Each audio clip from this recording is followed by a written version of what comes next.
Hello all and a very good evening. Welcome back to the lecture of colligative properties.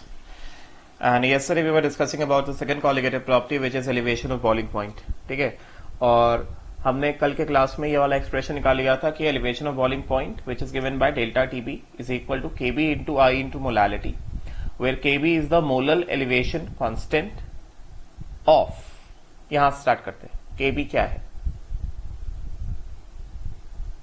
यहां से हम start करेंगे। KB जो है, KB this is molar elevation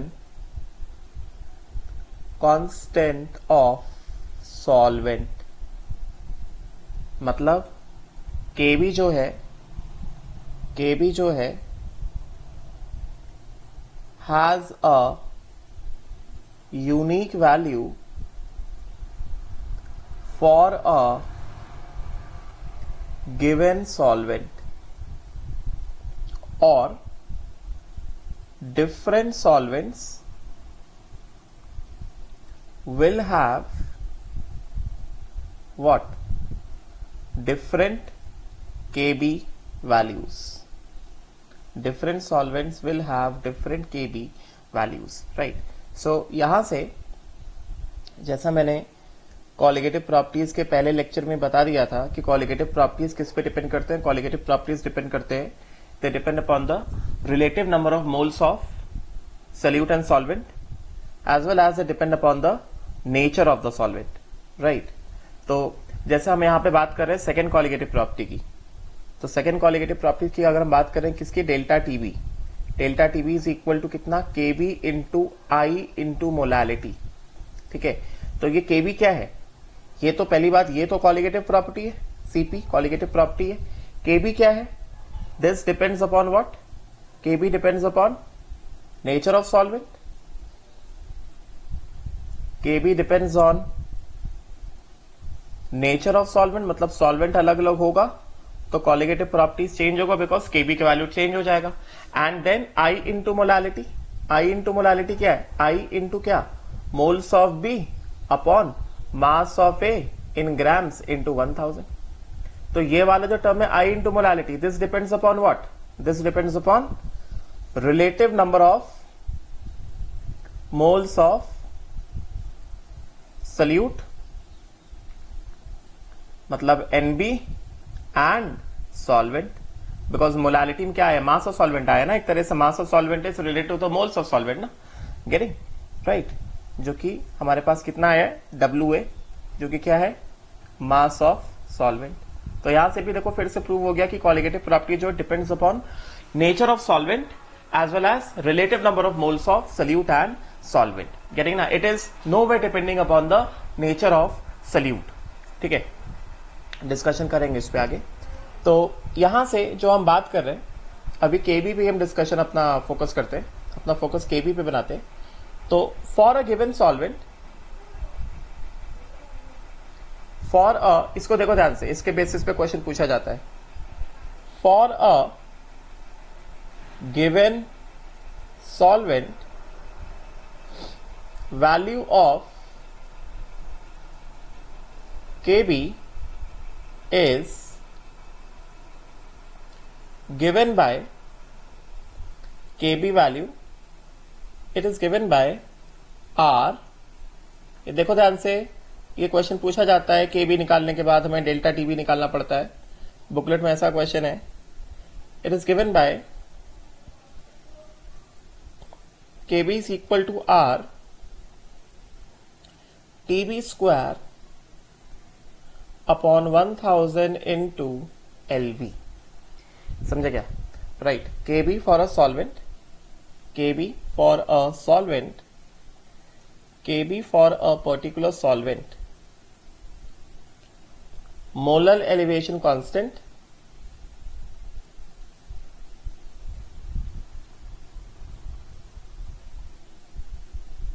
molar elevation constant, molar elevation constant for a particular solvent. For a particular solvent, this is how we calculate the molar elevation constant. अब चलो इस पे देखते हैं. अब यहाँ पे जो टर्म्स है इसको डिफाइन करेंगे, बिकॉज हमें वैल्यूज डाल के मोलर एलिवेशन कांस्टेंट निकालना पड़ेगा कुछ कुछ क्वेश्चंस में. तो यहां पे टीबी जो है this is the boiling point of what? Pure solvent. TB जो है this is the boiling point of pure solvent. जैसे for example TB for water, ये कितना लिया जाएगा? ये लिया जाएगा 373 kelvin, boiling point for pure solvent. हम जो भी सॉल्वेंट यूज कर रहे हैं, अगर हम बेंजीन सॉल्वेंट यूज कर रहे हैं तो बेंजीन का बॉइलिंग पॉइंट पड़ेगा. अगर हम CCl4 सॉल्वेंट यूज कर रहे हैं तो CCl4 का बॉइलिंग पॉइंट पड़ेगा. Water as a solvent use कर रहे हैं तो वाटर का बॉइलिंग पॉइंट पड़ेगा. समझे क्या? Alcohol as a solvent use कर रहे हैं तो अल्कोहल का बॉइलिंग पॉइंट पड़ेगा. मतलब सोल्यूशन में जो भी सॉल्वेंट यूज किया गया है उसका बॉइलिंग पॉइंट यहां पे आएगा. जो सॉल्वेंट यूज किया गया है उसके नेचर पे डिपेंड करता है क्या? केवी का वैल्यू. ठीक है ना? राइट. अच्छा, उसके बाद फिर ये जो है अगला टर्म हमें जो दिख रहा है, जो नया टर्म हमें दिख रहा है, दिस इज एलवी. जो नया टर्म हम देख पा रहे हैं वो कौन सा नया टर्म है? This is LV. This is latent heat of vaporisation of solvent calculated in calories per gram. For example, मतलब latent heat है तो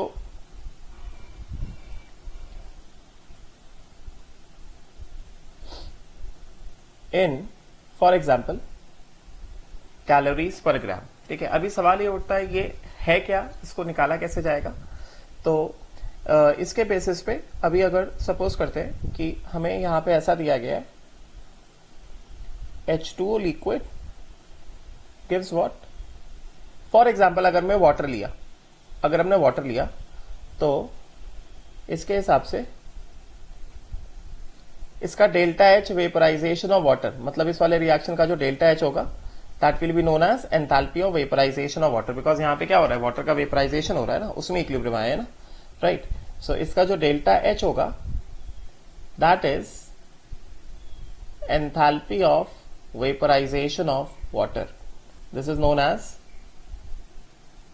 this is nothing but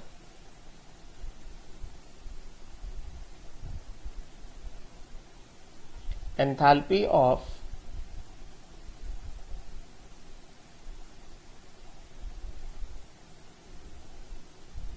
vaporization of water. Right. And for example इसका हम value use कर लेते हैं. Enthalpy of vaporisation of water जो होता है this is given by how much? This is given by 40.8 kilojoule per mole. This is given by 40.8 kilojoule per mole. समझे क्या? राइट. अच्छा, नाउ इसका मतलब क्या हुआ? इसका मतलब ये हुआ enthalpy of vaporisation of water जो हमने वैल्यू निकाला है, इसका मतलब क्या हुआ? इसका मतलब सिंपल टर्म्स में ये हुआ कि delta H vaporisation, it means that 1 mole of water, इसका वैल्यू कितना आया? इसका वैल्यू आया 40.8 किलोजूल पर मोल. मीनिंग क्या हुआ इसका? means what? 1 mole of water in the liquid phase absorbs कितना? 40.8 kilojoules of heat to form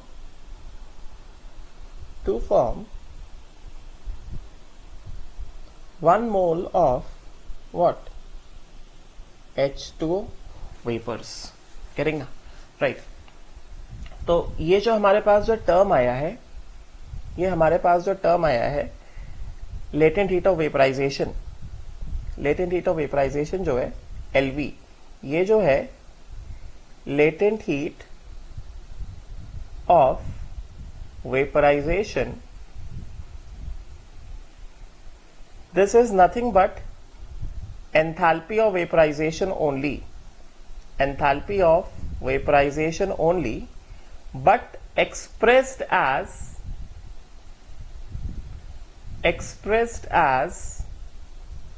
calorie per gram. Latent heat of vaporisation nothing but enthalpy of vaporisation. जैसे मान लो enthalpy of vaporisation of water कितना, enthalpy of vaporisation of water है 40.8 kilo joule per मोल। इसका मतलब क्या हुआ, इसका मतलब ये हुआ कि 1 मोल ऑफ वाटर जो कि लिक्विड फेज में है उसको कितना हीट एब्जॉर्ब करना लगेगा, उसको 40.8 kilo joules of heat absorb करना लगेगा to form 1 mole of water vapour. Getting ना, right. So latent heat of vaporisation जो होता है, लेटेंट हीट ऑफ वेपराइजेशन जो होता है, this is nothing but enthalpy of vaporization only, that means expressed as calorie per gram, that means latent heat of vaporization यहां पे इसका जो मतलब है, this is defined as amount of heat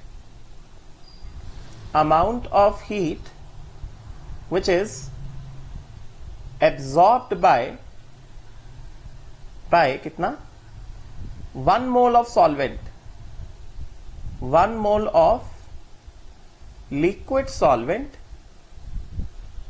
to form what, vapor by 1 gram, because हम लोग यहां पे इसको कैसे एक्सप्रेस करें, कैलोरी पर ग्राम में ना, टू फॉर्म वेपर कितना, 1 ग्राम। ठीक है, तो अगर हम लोग यहां पे क्वेश्चन में यूज करने के लिए एलवी का वैल्यू निकालें वाटर के लिए, बहुत सिंपल है। हमने LV is what? Latent heat of vaporization is what? It is only enthalpy of vaporization. Enthalpy of vaporization of solvent का मतलब क्या बताया मैंने? It is the amount of heat. इसको मैं जनरल लिख देता हूं। It is the amount of heat. Enthalpy of vaporization का मतलब मैं यहां पे लिख देता हूं। Enthalpy of vaporization का मतलब क्या है? Enthalpy of vaporization का मतलब ये है, this is the amount of heat which is absorbed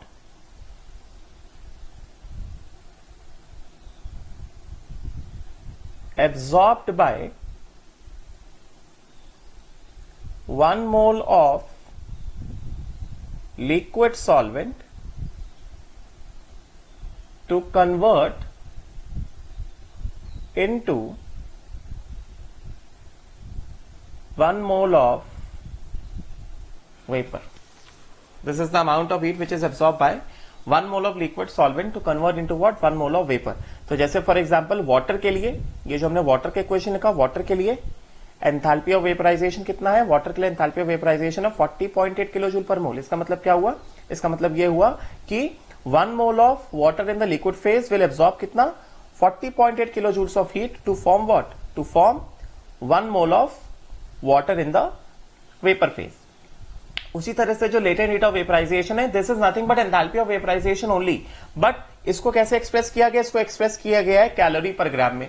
enthalpy of vaporisation कैसे एक्सप्रेस कर रहे थे हम लोग, किलो जूल पर मोल में एक्सप्रेस कर रहे थे, तो उसके हिसाब से डेफिनेशन लिखा था। अभी अगर हम लोग इसको कैलोरी पर ग्राम में एक्सप्रेस कर रहे हैं तो इसको डेफिनेशन कैसे हो जाएगा, डेफिनेशन ये हो जाएगा कि amount of heat absorb by 1 gram of liquid solvent to form vapour कितना, 1 ग्राम।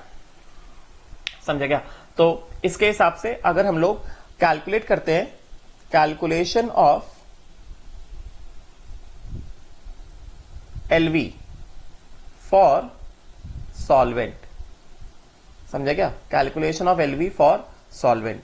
तो कोई सा भी सॉल्वेंट है, सपोज करो we have solvent A liquid gives what, A gas.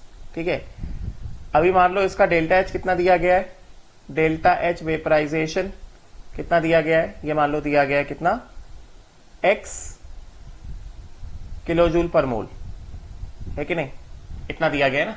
ये किलो कैलोरीज में भी दिया जा सकता है। तो बस कैलकुलेशन को देखो ध्यान से, और रट्टा ना मानना कैलकुलेशन का, समझो क्या है कैलकुलेशन, एग्जाम में इसको कैसे कन्वर्ट किया जाएगा। डोंट रट्टाफाई द थिंग्स, गेटिंग ना, right, because most of the people are in the habit of रट लो, नहीं समझ आया तो रट लो। Please try to understand. यहां पे एंथैल्पी ऑफ वेपराइजेशन कितना दिया गया है, x किलो जूल पर मोल दिया गया है। इसका मतलब क्या हुआ, इसका मतलब ये हुआ कि 1 मोल रिक्वायर्स 1 मोल मतलब मास कितना, mass is equal to gram molar mass, grams, requires how much, x kilo joules of heat, ठीक है ना, x kilo joules of heat, because यहां पे किलो जूल्स में दिया गया है, तो x kilo joule of heat मतलब क्या, x into, because since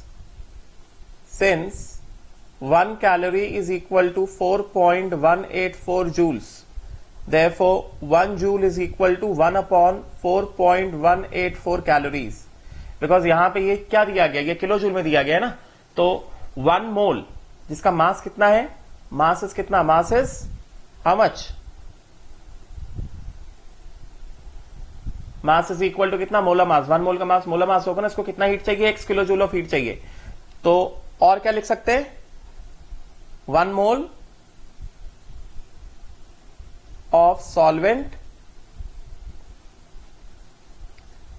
requires कितना, x into 1000 joules, x into 1000 joule मतलब क्या, x इंटू 1000 इंटू कितना, 1 जूल, और 1 जूल को क्या कर दिया हमने, x इंटू 1000 इंटू कितना, 1 जूल क्या हो गया, 1 अपॉन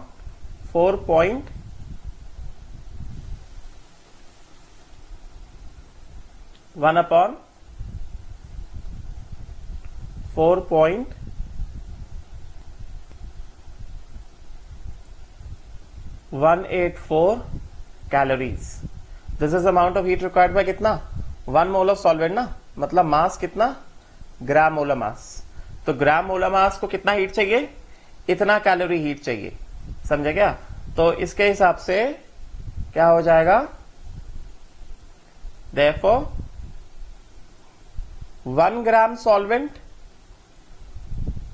को हीट कितना लगेगा, हीट रिक्वायर्ड, ग्राम मोलर मास को कितना हीट लगता है, ग्राम मोलर मास को इतना अमाउंट ऑफ हीट लगता है ना, तो 1 ग्राम सॉल्वेंट को कितना हीट लगेगा, 1 ग्राम सॉल्वेंट को हीट लगेगा x इंटू 1000 अपॉन 4.184 इंटू कितना, gram molar mass, calorie per gram, समझे क्या, सो लेटेंट हीट ऑफ वेपराइजेशन कितना हो जाएगा, लेटेंट हीट ऑफ वेपराइजेशन हो जाएगा इन calories per gram, in calories per gram, latent heat of vaporization कितना हो गया, ये हो गया x इंटू 1000 अपॉन कितना, 4.184 into gram molar mass, calorie per gram, x क्या है, x है enthalpy of vaporisation, enthalpy of vaporisation in कितना, kilo joule per mole, because most of the times ये एंथैल्पी ऑफ वेपराइजेशन ही दिया जाता है किलो जूल पर मोल में, समझे क्या, इनटू कितना 1000 whole divided by how much, 4.184 into कितना, ग्राम मोलर मास, और ये कितना आ गया, ये आ गया कैलोरी पर ग्राम। इसको रट्टा नहीं मानना है, इसको समझना है कि latent heat of vaporization question में रखने के लिए किस तरह से निकाला जाएगा, समझे क्या, हमें एंथैल्पी ऑफ वेपराइजेशन दिया गया है, enthalpy of vaporisation kilo joule per mole में दिया है, तो किलो जूल पर मोल को कन्वर्ट कर लो किसमें, जूल पर मोल में, मतलब मल्टीप्लाई करा दो 1000 में, 1000 से मल्टीप्लाई करा दो, फिर उसको डिवाइड करा दो किससे, मोलर मास से, समझे क्या, तो क्या आ जाएगा, जूल पर ग्राम आ जाएगा, जूल पर ग्राम को डिवाइड करा दोगे किससे, 4.184 से, क्या आ जाएगा, कैलोरी पर ग्राम आ जाएगा। प्लीज इसका रट्टा ना मानना, समझने की कोशिश करो, हर चीज याद नहीं कर सकते हो, चीजों को अंडरस्टैंडिंग लोगे तो चीजें लॉन्ग टाइम तक रिटेन रहती हैं। तो इसके हिसाब से अब हम लोग जैसे let us calculate what, let us calculate KB of water, तो केबी ऑफ वाटर निकालते हैं। हमें क्या दिया गया है, गिवन क्या है, गिवन है हमको enthalpy of vaporisation of water is equal to कितना, 40.8, this is given as 40.8 kilo joule per mole. ठीक है, तो यहां से हम लोग क्या करेंगे, सीधे सीधे एलवी ऑफ वाटर निकालेंगे कैलोरीज पर ग्राम में। LV of water in calories per gram, ये कितना हो जाएगा, enthalpy of vaporisation of water है ना, तो एंथैल्पी ऑफ वेपराइजेशन ये किसमें दिया गया है, किलो जूल पर मोल में दिया है ना। किलो जूल पर मोल में दिया मतलब एक मोल को कितना हीट लगता है, 40.8 लगता है, किलो जूल में लगता है, तो इंटू 1000 कर दिया, क्या हो गया, जूल पर मोल हो गया। ये एक मोल को इतना हीट लगता है, एक मोल मतलब 18 ग्राम को इतना हीट लगता है। ठीक है ना, तो 1 ग्राम को कितना हीट लगेगा, डिवाइडेड बाय कितना कर देंगे, 1000 कर देंगे। ठीक है, मतलब सॉरी, डिवाइडेड बाय कितना कर देंगे, 18 कर देंगे, मोलर मास ऑफ वाटर कर देंगे, मोलर मास ऑफ वाटर कर दिया। मोलर मास ऑफ वाटर कर दिया तो क्या हो गया, जूल पर ग्राम हो गया, ये है कि नहीं। ये क्या है,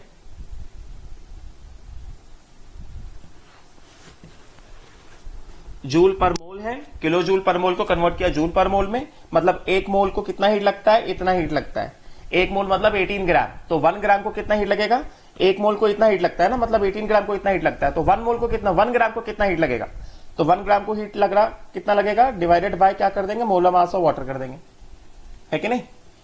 तो ये किसमें आ गया, अब divided by molar mass of water कर दिया, किसमें आ गया, ये आ गया जूल पर ग्राम में।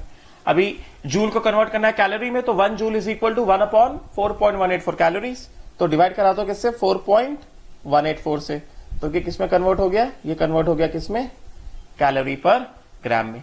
ठीक है, तो ये कितना हो गया, कितना दिया गया है, 40.8 इंटू कितना, 1000 upon how much, upon 4.184 into कितना, 18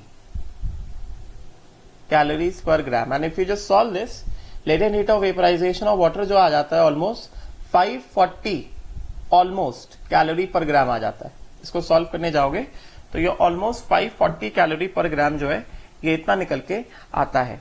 ठीक है ना, right. If you just calculate this, so this will definitely come out to be how much, 40.8 into कितना, 1000 divided by 18 and divided by 4.184, 541 आ रहा है। तो ये रफली कितना लिया जाता है, this is 541, this is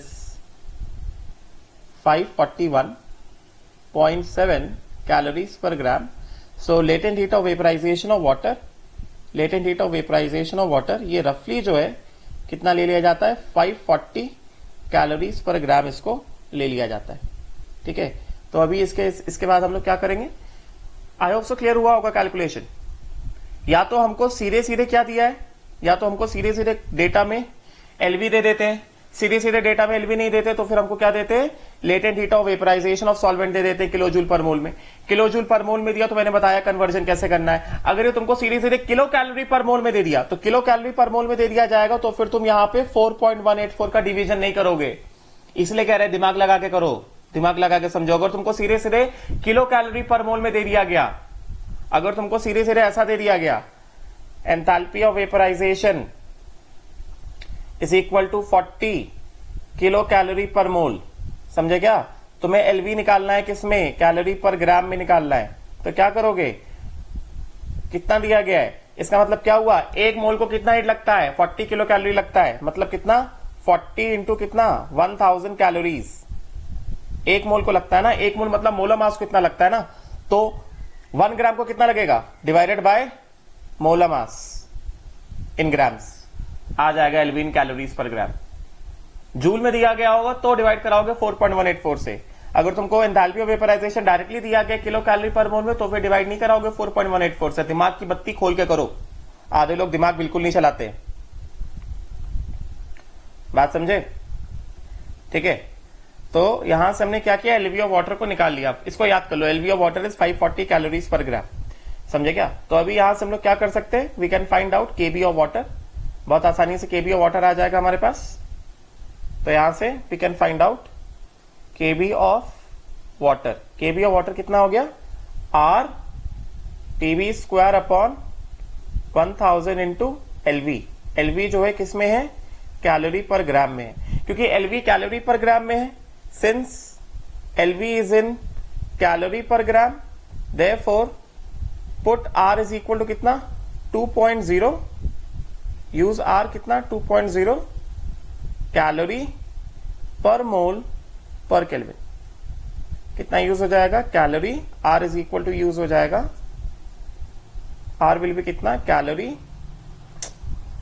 2.0 calorie per मोल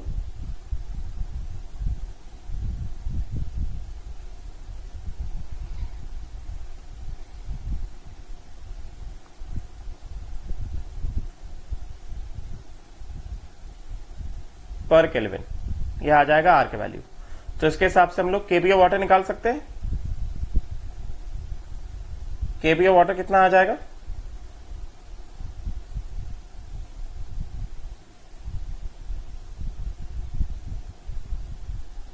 ये हो गया आर टीबी स्क्वायर अपॉन कितना 1000 इंटू एलवी। समझे क्या, राइट। तो कितना हो गया 2.0 इंटू कितना 373 इंटू 373, बिकॉज टीबी क्या है, बॉइलिंग पॉइंट ऑफ वाटर है, अपॉन 1000 इंटू एलवी कितना आया 540 कैलोरीज पर ग्राम। इसको सॉल्व करेंगे तो केबी ऑफ वाटर निकल कर आएगा कितना, केबी ऑफ वाटर निकल कर आएगा how much, KB of water will come out to be 0.515, जो कि अप्रोक्सीमेट कर दिया जाता है 0.52। केबी ऑफ वाटर निकल कर आता है 0.52, ठीक है, राइट। नाउ अभी सवाल यह आता है कि इस केबी ऑफ वाटर का यूनिट क्या होगा। तो इसका यूनिट हम आसानी से निकाल सकते हैं। केबी ऑफ वाटर का यूनिट क्या होगा, तो यूनिट तो हम आसानी से निकाल सकते हैं इसका। किस तरह से यूनिट आएगा इसका, देखो unit of KB, unit of KB क्या यूनिट ऑफ केबी हो जाएगा, इसके हिसाब से क्या है delta TB is equal to I into KB into molality, ठीक है। तो केबी कितना हो गया, यूनिट निकालने के केबी कितना हो गया delta TB upon I into molality ना। तो डेल्टा टीबी का यूनिट क्या होगा, डेल्टा टीबी का यूनिट होगा इधर डिग्री सेल्सियस और डिग्री सेल्सियस और केल्विन अपॉन आई इंटू आई, तो डायमेंशनलेस होता है। मोलालिटी, मोलालिटी क्या है मोल्स पर केजी, ठीक है। तो इसके हिसाब से केबी का यूनिट क्या हो गया केल्विन केजी पर मोल, यूनिट ऑफ केबी आ गया केल्विन केजी पर मोल। समझे क्या, केबी का यूनिट आ गया केल्विन केजी पर मोल, बात समझे। तो दिस बिकम्स कितना 0.52 केल्विन केजी पर मोल केबी ऑफ वाटर। तो मैंने एक एग्जांपल दिया है कि how will you calculate the KB of the solvent. समझे क्या,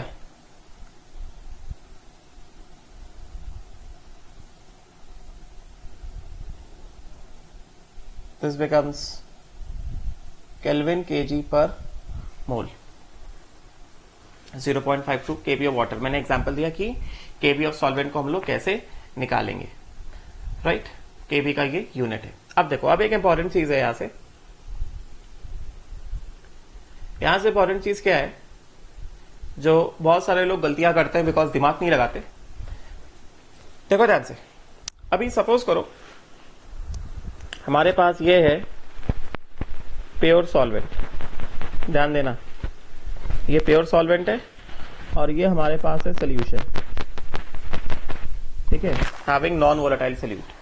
तो प्योर सॉल्वेंट का बॉइलिंग पॉइंट मैंने लिखा कितना 100 डिग्री सेल्सियस।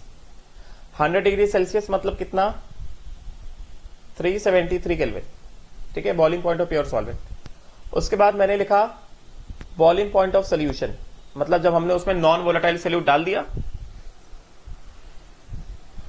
इस प्योर सॉल्वेंट में क्या कर दो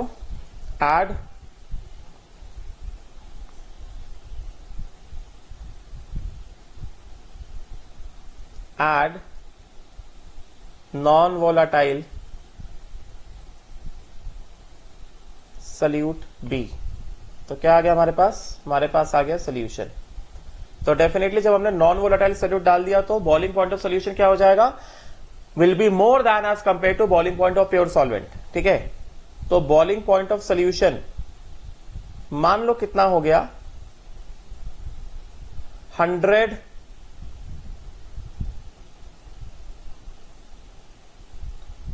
मान लो ये हो गया 101.2 डिग्री सेल्सियस। मान लो 100 डिग्री सेल्सियस से बढ़ के कितना हो गया, 101.2 डिग्री सेल्सियस। या फिर केल्विन में कितना आ गया बॉइलिंग पॉइंट ऑफ सोल्यूशन, ये आ गया 273 प्लस 101.2 डिग्री सेल्सियस।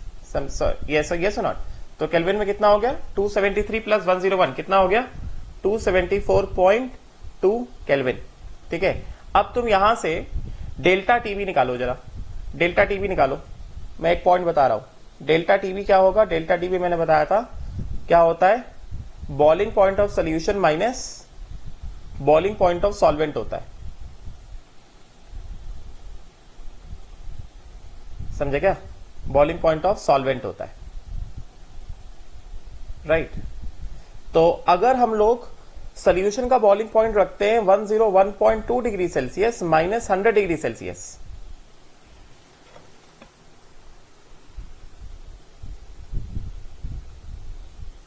अगर हम ऐसे रखते हैं 101.2 डिग्री सेल्सियस माइनस कितना 100 डिग्री सेल्सियस, तो ये कितना होगा 1.2 डिग्री सेल्सियस आएगा। बात को सुनना ध्यान से। एंड उसके बाद अगर हम डेल्टा टीवी को ऐसे कैलकुलेट करते हैं, कितना boiling point of solution minus boiling point of solvent, समझे क्या, तो ये कितना बॉइलिंग पॉइंट ऑफ सोल्यूशन कितना 274.2 केल्विन माइनस 373 केल्विन, तो ये कितना हो गया 1.2 केल्विन आएगा। मतलब कहने का मतलब मेरा ये है कि डेल्टा टीवी का वैल्यू अगर हमें 1.2 डिग्री सेल्सियस दिया है या 1.2 केल्विन दिया है तो वो सेम है। ऐसा ना समझ लेना कि डेल्टा टीवी का वैल्यू तुम्हें अगर मान लो दिया है 1.2 डिग्री सेल्सियस तो तुमने उसको केल्विन में कन्वर्ट करना चालू कर दिया। किस तरह, नहीं भाई, डेल्टा टीवी केल्विन में निकालेंगे। किस तरह निकालेंगे, 1.2 प्लस 273। इतना दिमाग ना चला देना, इतना दिमाग नहीं चाहिए यहां पे, समझे क्या। डेल्टा टीवी का वैल्यू केल्विन या डिग्री सेल्सियस में सेम होता है, समझे क्या, बात समझ में आई क्या। Delta TV is either 1.2 degree Celsius और आइदर 1.2 केल्विन, या फिर डेल्टा टीवी को कितना रखा जाएगा 1.2। अब ये डिसाइड कर लो डिग्री सेल्सियस है या केल्विन है, वो एक ही बात है, चेंज नहीं होता है। बात समझे क्या, राइट। तो ये एक इंपॉर्टेंट पॉइंट था जिसमें गलती होती है। डेल्टा टीवी का वैल्यू दिया जाता है सेल्सियस में और कुछ ज्यादा दिमाग वाले लोग क्या करते हैं उसमें 273 ऐड करके क्वेश्चन सॉल्व कर देते हैं, जिसकी वजह से आंसर एकदम गलत आता है। डेल्टा टीवी का मतलब ही एलिवेशन ऑफ बॉइलिंग पॉइंट, मतलब डिफरेंस ऑफ बॉइलिंग टेम्परेचर्स। तो अगर तुम बॉइलिंग टेम्परेचर्स को केल्विन में लोगे तो भी 1.2 आएगा, अगर तुम बॉइलिंग टेम्परेचर्स को सेल्सियस में लोगे तो भी 1.2 आएगा, समझे क्या। So don't be confused, right. Now अब हम लोग आगे बढ़ते हैं कंपैरिजन वाले पार्ट में। तो यहां से हमें क्या दिख रहा है, जैसा मैंने बताया था, मैंने स्टार्टिंग में बताया था कि all colligative properties, all CPs मतलब all colligative properties are proportional to कितना, they are proportional to I into molality, मैंने स्टार्टिंग में बताया था। And they depend upon what, nature of solvent. तो उसी तरह से यहां पे अगर हम बात करें, यहां पे जो हमें आ रहा है मिलके आ रहा है, delta TV is equal to कितना, केबी इंटू आई इंटू मोलालिटी। यस, मतलब क्या, if the solution is formed in a given solvent, in a fix solvent, in a particular solvent. देखो ध्यान से, ये यहां पे पहला point, for a given solvent, यहां से इंपॉर्टेंट पॉइंट बता रहा हूं, for a given solvent KB कैसा रहेगा, Kb तो कांस्टेंट रहेगा ना, बिकॉज मैंने बताया Kb की वैल्यू अलग अलग सॉल्वेंट्स के लिए अलग अलग होता है. तो for a given solvent Kb का वैल्यू विल बी कैसा, कांस्टेंट. ठीक है, अब यहां से बात को सुनना ध्यान से. Therefore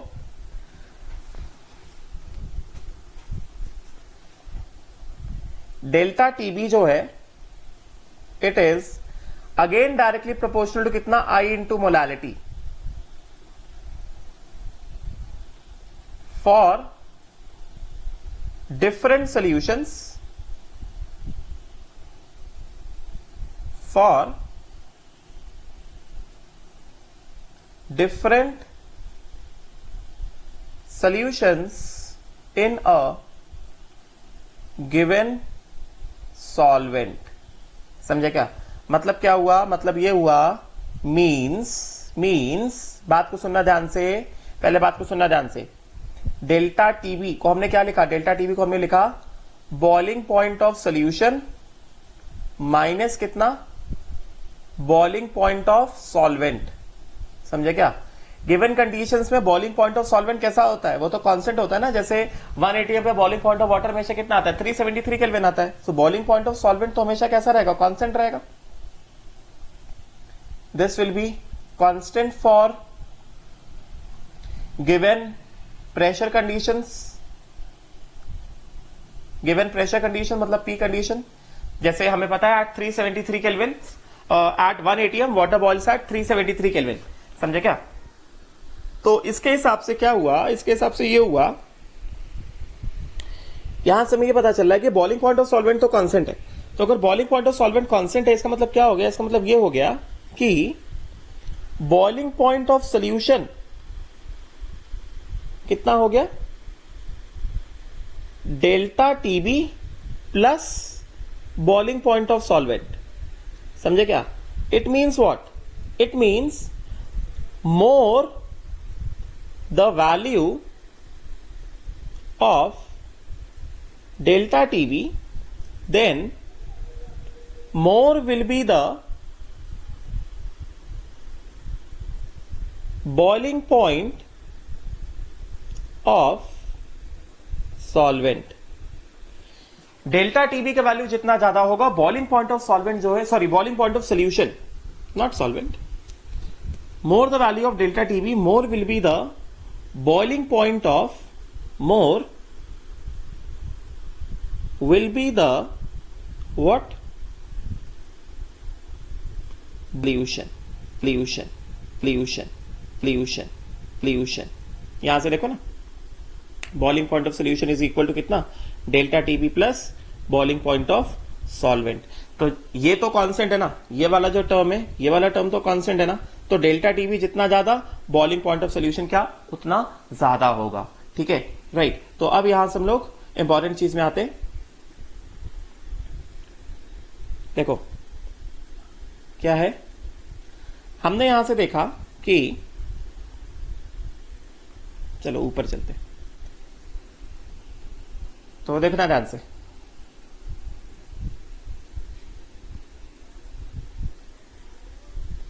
ध्यान से देखो, हमने यहां से देखा कि delta TB is equal to KB into I into molality. और मैंने ये लिखा फॉर, मैंने यहां पे ये लिखा for different solutions prepared in same solvent. तो जैसे ये बोल दिया, मतलब Kb क्या हो गया, Kb तो कांस्टेंट हो गया. यस, क्या दिख रहा है, डेल्टा टीबी मतलब elevation of boiling point is directly proportional to कितना, I इंटू मोलालिटी. है कि नहीं, मीन्स व्हाट, फिर से देखो क्या आ गया, क्वालिटेटिव प्रॉपर्टी प्रोपोर्शनल टू कितना, I इंटू मोलालिटी. इसका मतलब क्या हुआ, इसका मतलब ये हुआ, that means greater the value of I into molality, greater the value of I into molality for a given solute, more will be the elevation of boiling point, more will be the value of colligative property, that is delta TB. Yes or not? Right? And consequently boiling point of solution क्या हो जाता है? Boiling point of solution हो जाता है कितना? Delta TB plus boiling point of solvent, delta TB plus boiling point of solvent, ठीक है ना। तो डेल्टा टीबी अगर ज्यादा होगा, consequently for greater delta TB more will be the boiling point of solution। जिस सोल्यूशन डेल्टा टीबी ज्यादा होगा मतलब उसमें ज्यादा एलिवेशन हुआ ना बॉइलिंग पॉइंट का, तो डेफिनेटली उसका boiling point of solution definitely क्या होगा, ज्यादा ही होगा ऑब्वियसली। Yes not right. मतलब इस चीज को हम लोग, अगर मैं ऐसा एग्जाम्पल लेता हूं, फिर एक पॉइंट और,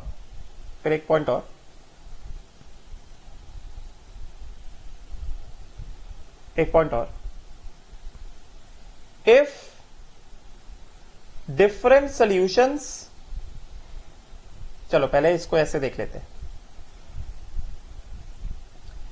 ये जो मैंने बताया,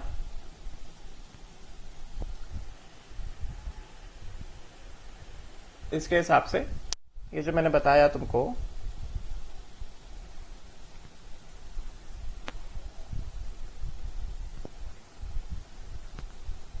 वेट, ऐसे देखो, सपोज करते हैं ये क्या है, ये जो लाइन है, ये लाइन क्या बता रहा है, बॉइलिंग पॉइंट ऑफ वाटर बता रहा है, ठीक है। उसके बाद मान लेते हैं कि ये लाइन क्या बता रहा है, बॉइलिंग पॉइंट ऑफ सोल्यूशन 1 बता रहा है, और ये लाइन क्या बता रहा है, बॉइलिंग पॉइंट ऑफ सोल्यूशन 2 बता रहा है। तो अब यहीं से देखो ना, बॉइलिंग पॉइंट ऑफ सोल्यूशन 1, इसमें I1 इंटू M1 और इसमें क्या है I2 इंटू M2, ठीक है। अब यहीं से देखो, सोल्यूशन 1 के लिए what is the value of delta TV, ये है ना, मतलब कितना एलिवेशन हुआ बॉइलिंग पॉइंट में, दिस इज वैल्यू ऑफ कितना, delta TB 1। And if I ask you the value of delta TB 2, तो डेल्टा टीबी 2 का वैल्यू कितना हो जाएगा, डेल्टा टीबी का वैल्यू कितना हो जाएगा, मतलब अगर हम लोग यहां से इसको एक्सटेंड करते हैं, सीधे सीधा में दिख रहा है कि ये क्या हो जाएगा, this will become the value of wait,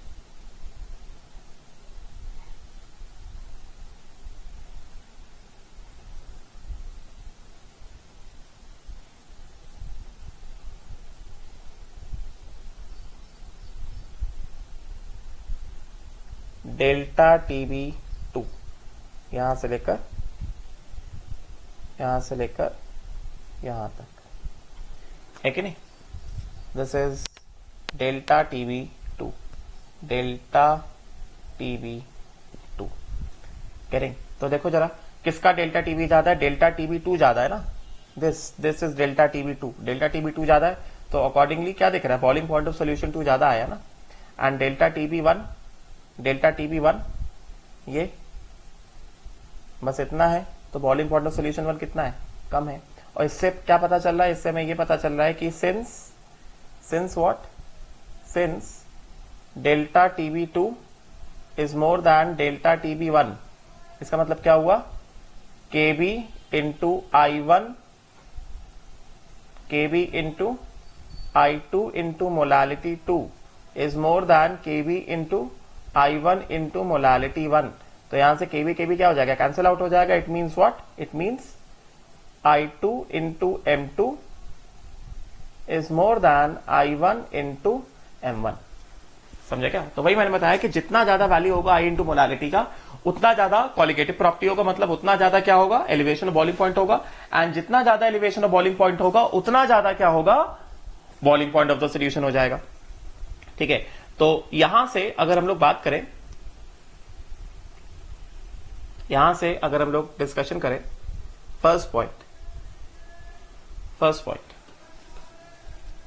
example लेते हैं, एग्जाम्पल एंड देन कंक्लूजन साथ में.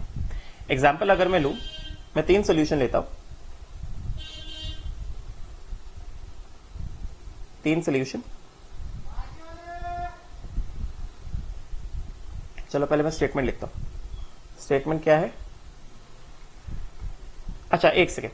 Second case if I into molality का term is equal, if I into molality is equal for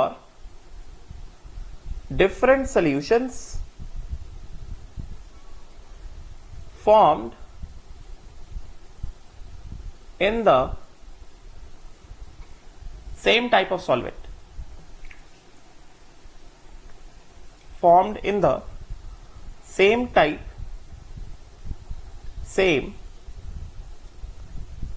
of solvent. अगर I इंटू मोलालिटी सबके लिए same है, तो उस केस में क्या होगा, delta TB, same type of solvent मतलब Kb क्या हो गया, कांस्टेंट हो गया ना. अगर सॉल्वेंट सेम है तो Kb डेफिनेटली क्या हो जाएगा, कांस्टेंट हो जाएगा. यस और not? If the solvent is same, Kb will become what, constant ना. Then delta TB will be equal to कितना, Kb into I into molality. Getting? Elevation of boiling point, all solutions formed in the same type of solvent having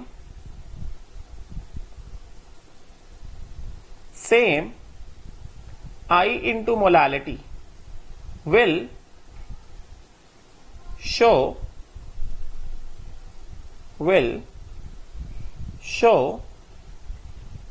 first of all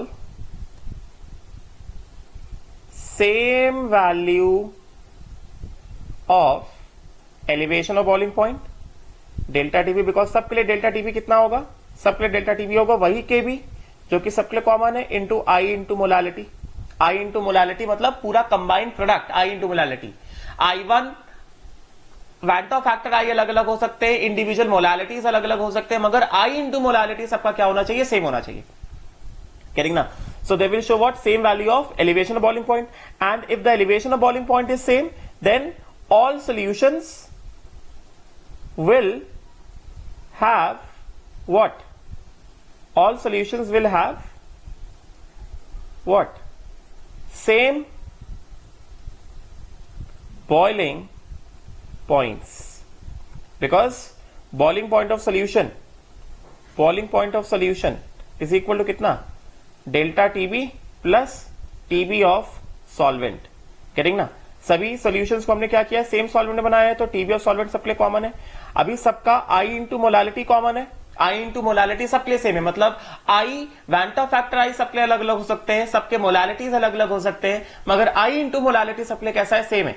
तो उस case में delta TB सबके लिए same हो गया, तो definitely सभी सॉल्यूशंस का क्या, बॉइलिंग टेम्परेचर क्या हो जाएगा, बॉइलिंग पॉइंट क्या हो जाएगा, सेम हो जाएगा. Right. So solutions having greater value of I into molality will show greater value of colligative property, मतलब greater elevation of boiling point and will boil at a greater temperature. Solutions having same value of I into molality will show what, same value of elevation of boiling point and will all of them will boil at what, same temperatures, provided what, solvent should be same, solvent अलग अलग नहीं होना चाहिए. करें? बात समझ में आई क्या? राइट, आई होप सो ये क्लियर हो गया होगा. नाउ अब देखो, अब मैं एग्जांपल लेता हूं. Now will take the example.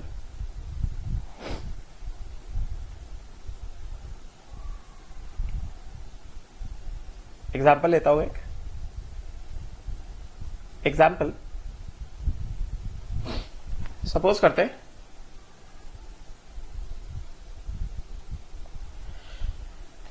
We have, अच्छा फिर से एक पॉइंट और, एग्जाम्पल्स पहले एक पॉइंट और। फॉर डाइल्यूट सॉल्यूशंस, फॉर जो मैंने लोअरिंग वेपर प्रेशर में भी बताया था, for dilute solutions if small m मतलब क्या, molality is not given and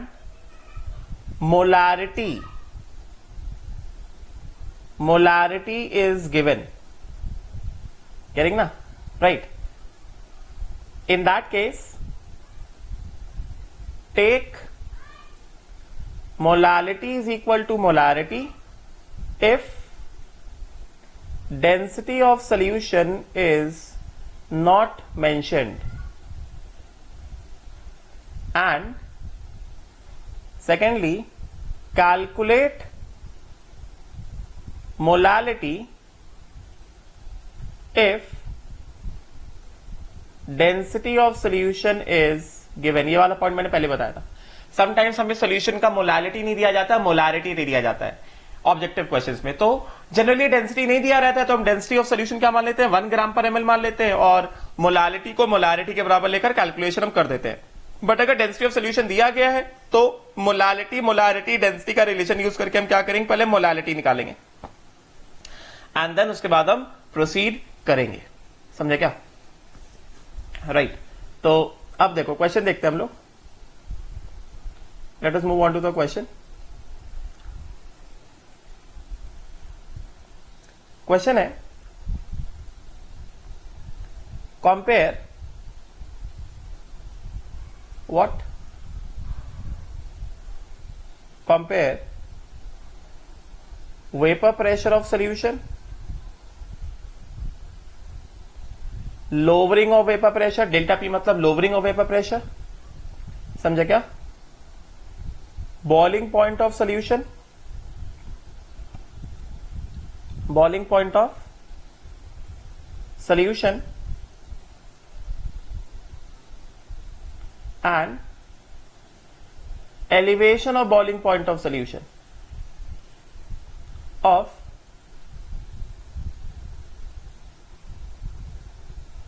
following solutions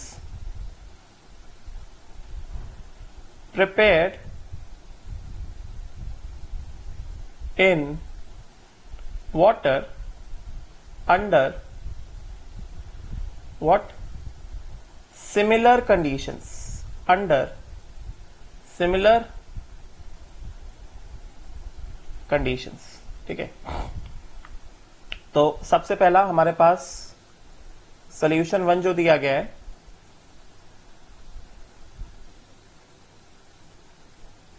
solution 1 हमें क्या दिया गया, सॉल्यूशन 1 हमें दिया गया है कितना, 2 मोलल यूरिया, राइट। सॉल्यूशन 2 हमें दिया गया है, this is 1 molar NaCl, 1 molar NaCl, और अल्फा ऑफ NaCl कितना मान रहे हैं, 1 मान रहे। ठीक है, उसके बाद हमें जो है सॉल्यूशन 3 दिया गया है, सॉल्यूशन 3 हमें दिया गया है 1.5 मोलल ग्लूकोज। सॉल्यूशन 4 हमें दिया गया है, इसको हम लोग मान लेते हैं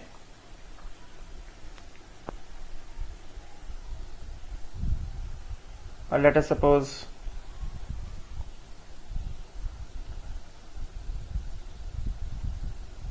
1.5 मोलल K4FeCN6, जिसका अल्फा जो है 0.9 दिया गया है, एंड सोल्यूशन 5 जो है वो मान लो दिया गया है 1.2 molar Pa3PO4 whole twice, alpha जो है कितना दिया गया है, अल्फा दिया गया है कितना, अल्फा इज गिवन एज मान लो 0.8, अल्फा इज गिवन एज 0.8 मान लेते हैं, 0.8 मान लेते हैं, ठीक है। तो हमें इन सारे सॉल्यूशंस के कुछ कुछ पैरामीटर्स को कंपैरिजन करना है, राइट। तो सबसे पहले हम लोग सबका आई इंटू मोलालिटी निकाल लेते हैं, है कि नहीं, राइट। तो first of all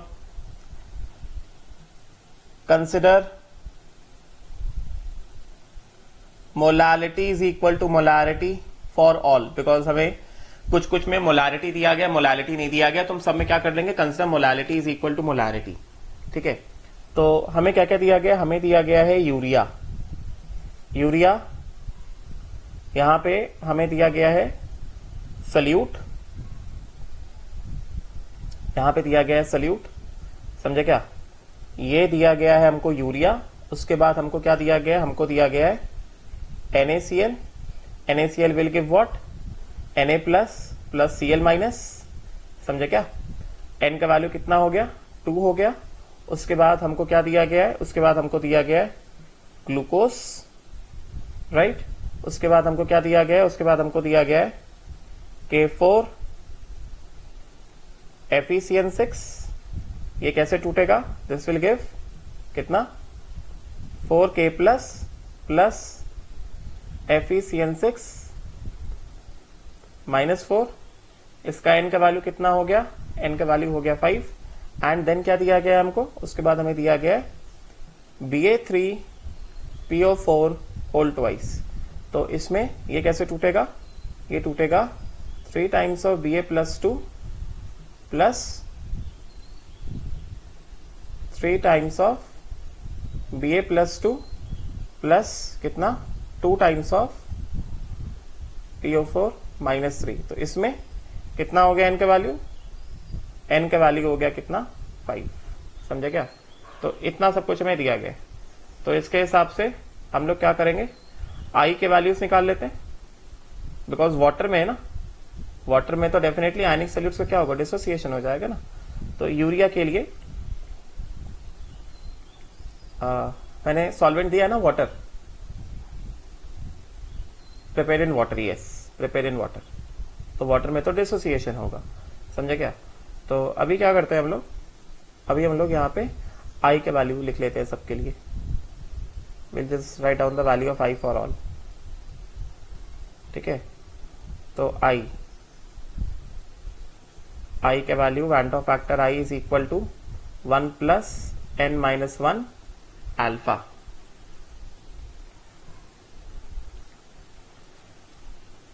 N-1 alpha, ठीक है। तो यूरिया के लिए I कितना हो गया, यूरिया कैसा है, नॉन आयनिक है ना, तो यूरिया के लिए क्या ले लिया, सोल्यूशन 1 है ना, तो I1 इज इक्वल टू कितना 1 हो गया। NaCl के लिए N का वैल्यू कितना है, 2 है, इसको कैलकुलेट कर लेंगे, I2 कितना हो जाएगा 1 प्लस 2 माइनस 1 इंटू 1, ठीक है। I2 कितना आ गया, I2 का वैल्यू आ गया हमारे पास कितना आ गया, 2 आ गया, ठीक है। फिर हमारे पास क्या है, ग्लूकोज है, ग्लूकोज सोल्यूशन 3 दिया गया था, तो I3 कितना हो गया हमारे पास, I3 हो गया 1। फिर हमारे पास क्या है, K4 FeCN6, I4 is equal to कितना 1 प्लस N-1 इंटू अल्फा, सो कितना हो गया, ये हो गया जा करके 1 प्लस N कितना है 5 माइनस 1, और अल्फा कितना दिया गया 0.9, K4 एफिशिएंसी का अल्फा मैंने कितना दिया है 0.9 दिया है, ये समझे क्या, this is the value of alpha given. So कितना आ जाएगा ये I4 5 माइनस 1 कितना 4 इंटू 0.9 कितना 3.6 प्लस 1 कितना हो गया 4.6 हो गया, समझे क्या। एंड इससे I4 आ गया, और फिर ये I5 कितना आ जाएगा, I5 आ गया 1 plus 1 plus n minus 1 into alpha कितना हो गया 1 plus n minus 1 5 minus 1 into alpha कितना दिया गया 0.8 दिया गया तो 5 माइनस 1 कितना हो गया 4 हो गया 4 इंटू 0.8 कितना हो गया 3.2 0.32 हो गया 4 इंटू 0.8 3.2 प्लस 1 कितना आ गया ये आ गया 4.2 तो ये आ गया I5 ठीक है। अभी मोलालिटीज इनके लिख देते हैं फिर इनके रिस्पेक्टिव मोलालिटीज क्या क्या हो जाएंगे इनके रिस्पेक्टिव मोलालिटीज क्या क्या है रिस्पेक्टिव मोलालिटीज क्या क्या है ये लास्ट क्वेश्चन है ठीक है इसके बाद ये लेक्चर खत्म करेंगे 1 घंटा ऑलमोस्ट हो गया है। मोलालिटीज M1 कितना है यूरिया का मोलालिटी हमने कितना लिया था यूरिया का मोलालिटी हमने लिया था 2 मोलल ठीक है M1 कितना है this is given as 2 molal ठीक है। उसके बाद M2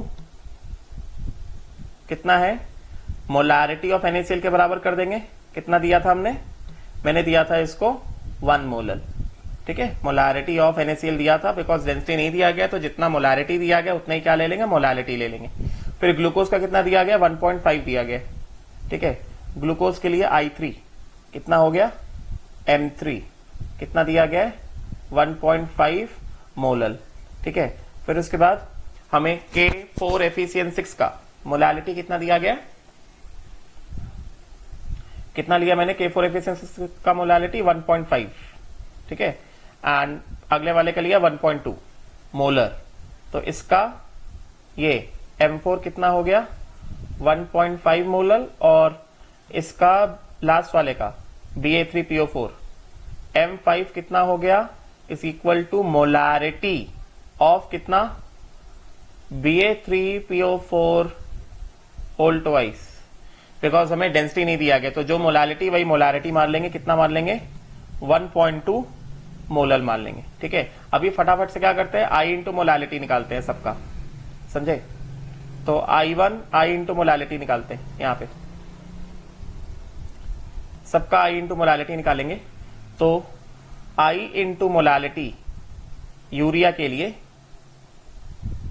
लिए I1 इंटू M1 कितना 1 इंटू 2 कितना हो गया 2 हो गया NaCl के लिए I2 इंटू M2 I2 कितना 2 मोलालिटी कितना 1 कितना आ गया 2 आ गया समझे क्या है कि नहीं M2 I2 2 और M2 कितना 1 फिर उसके बाद M3 कितना है 1.5 और I3 कितना है 1 है तो अगला वाला क्या है हमारे पास ग्लूकोज है इसके लिए कितना आ गया I3 इंटू M3 कितना हो गया 1 इंटू कितना 1.5 कितना हो गया ये 1.5 हो गया।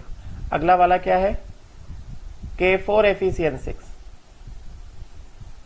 ठीक है कितना हो गया I4 into M4 right I4 हमने कितना निकाला I4 हमने निकाला कितना अल्फा दिया था 0.9 5 माइनस 1 इंटू 0.9 4 इंटू 0.9 कितना 3.6 आया था 4.6 आया ठीक है तो ये आया हमारे पास 4.6 मोलालिटी कितना आया 1.5 तो ये आया 4.6 इंटू 1.5 मतलब 4.6 प्लस 2.3 तो मतलब कितना हो गया ये आ गया हमारा 6.9 एंड देन हमारे पास Ba3PO4 होल ट्वाइस इसका I5 इंटू M5 कितना आ गया 4.2 इंटू कितना 1.2 तो 4.2 प्लस 0.84 इसको मैं निकाल लेता हूं 4.2 इंटू 1.2 कितना हो गया 5.04 this comes out to be 5.04 ठीक है।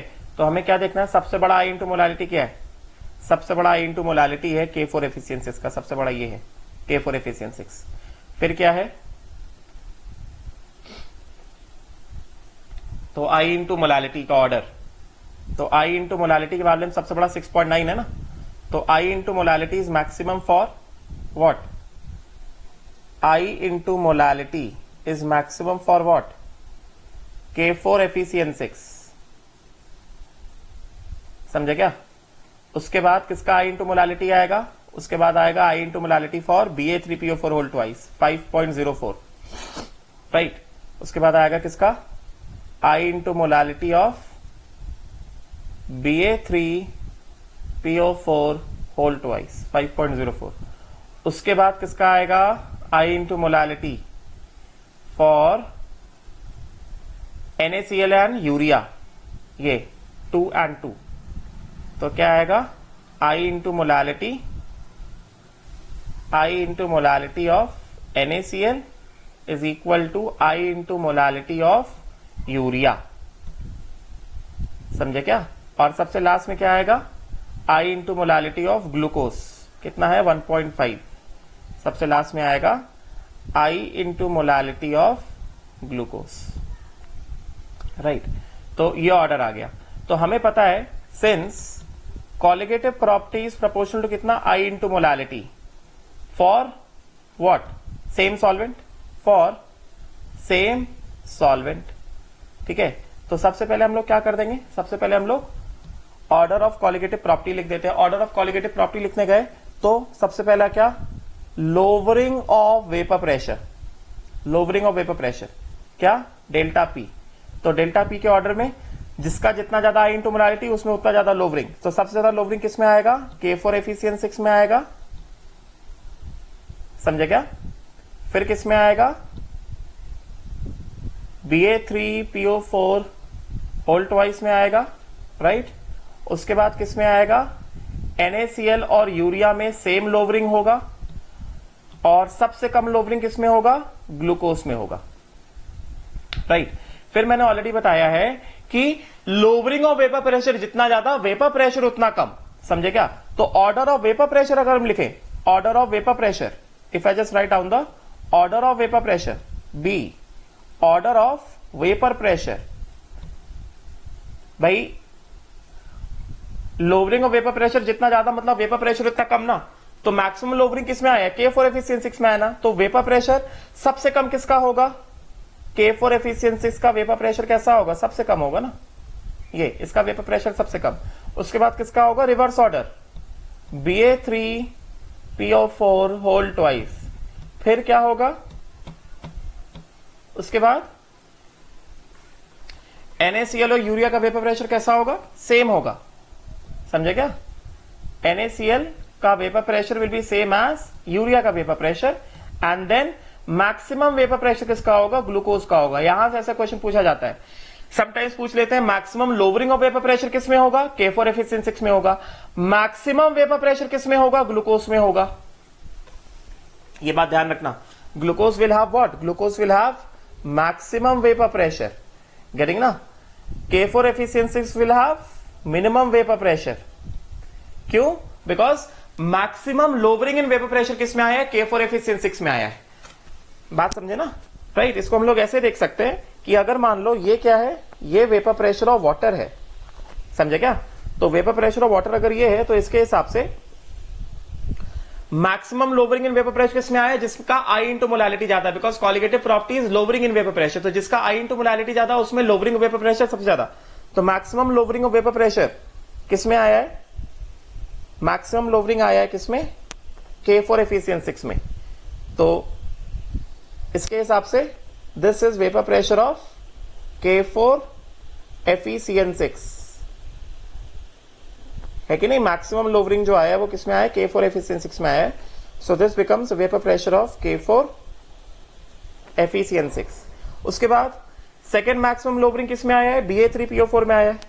तो BA3PO4 को दिखाएंगे तो उसमें लोवरिंग थोड़ा कम है, तो ये vapour pressure of BA3PO4 whole twice. फिर थर्ड मैक्सिमम लोवरिंग किसमें आया है, NaCl, this is what, vapour pressure of NaCl and urea. And minimum lowering किसमें आया है, वेपर प्रेशर ऑफ ग्लूकोज। अभी कर लो यहां से कंपैरिजन, यहां से कंपैरिजन करो। दिस इज व्हाट, जो कॉलिगेटिव प्रॉपर्टी है, करो यहां से comparison. This is delta P of glucose,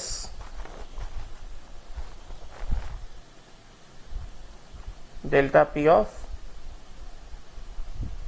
glucose, समझे क्या? उसके बाद नेक्स्ट वन क्या है? This is delta P of NaCl, या फिर मतलब यही समझ लो ना, समझ तो आ गया ना कि जिसमें जितना ज्यादा लोवरिंग उसका वेपर प्रेशर उतना कम, जितना ज्यादा लोवरिंग वेपर प्रेशर का वैल्यू जो है उतना क्या हो जाएगा? कम हो जाएगा। समझे क्या? दिख रहा है हमें मैक्सिमम लोवरिंग किस में आया है? Maximum lowering of vapour pressure आया है K4 Fe6 में, yes not? This is nothing but delta P1 maximum lowering, delta P maximum lowering आया है किसमें? K4 Fe6 में। इस वजह से vapour pressure of K4 Fe6 क्या हो गया? मिनिमम। गेटिंग ना? Right, delta P max. और मिनिमम लोवरिंग किस में आया है? मिनिमम लोवरिंग आया है ग्लूकोज में, डेल्टा P मिनिमम। समझे क्या? तो मैक्सिमम वेपर प्रेशर किसका हो गया? वेपर प्रेशर मैक्सिमम सारे सॉल्यूशंस में। तो ध्यान रखो, I इंटू मोलालिटी जितना ज्यादा lowering in vapour pressure, I into molality, इसका I इंटू मोलालिटी कैसा था? इसका I इंटू मोलालिटी क्या आया था? 6.9 आया था। I इंटू मोलालिटी जितना ज्यादा लोवरिंग इन वेपर प्रेशर, ये देखो ये जो लोवरिंग है, लोवरिंग इन वेपर प्रेशर क्या है? मैक्सिमम है। एंड अगर वेपर प्रेशर लोवरिंग मैक्सिमम तो डेफिनेटली वेपर प्रेशर क्या है? मिनिमम है। समझे क्या? एंड नेक्स्ट वाला पॉइंट, नेक्स्ट वाला comparison lowering of vapour pressure का कंपैरिजन था, वेपर प्रेशर कंपैरिजन था। उसके बाद नेक्स्ट क्या है? Last, then we'll stop the lecture. See delta TB, delta TB का ऑर्डर क्या हो जाएगा? डेल्टा टीबी का ऑर्डर क्या हो जाएगा? प्रोपोर्शनल टू कितना? I into molality, right. तो इसका ऑर्डर अगर हम लिखे तो मैक्सिमम एलिवेशन बॉइलिंग पॉइंट किस में आएगा? K4 Fe6 में आएगा, राइट। फिर किस में आएगा? फिर आएगा Ba3PO4 होल ट्वाइस में आएगा। उसके बाद किस में आएगा? NaCl यूरिया में बराबर एलिवेशन ऑफ बॉइलिंग पॉइंट आएगा। And minimum elevation of boiling point किस में आएगा? ग्लूकोज में आएगा, राइट। और फिर मैंने ऑलरेडी बताया था कि जिसमें जितना ज्यादा एलिवेशन ऑफ बॉइलिंग पॉइंट होगा उसका बॉइलिंग पॉइंट उतना ज्यादा होगा ना। तो बॉइलिंग पॉइंट ऑफ सोल्यूशन, जिसका बॉइलिंग पॉइंट एलिवेशन जितना ज्यादा उसके सोल्यूशन बॉइलिंग पॉइंट उतना ज्यादा। तो इसका ऑर्डर क्या आ जाएगा? सेम ऑर्डर आ जाएगा K4 Fe6, समझे क्या? फिर Ba3PO4 होल ट्वाइस, फिर उसके बाद NaCl और यूरिया बराबर, और उसके बाद सबसे कम बॉइलिंग पॉइंट किसका? ग्लूकोज का, राइट। तो इसके हिसाब से maximum elevation of boiling point,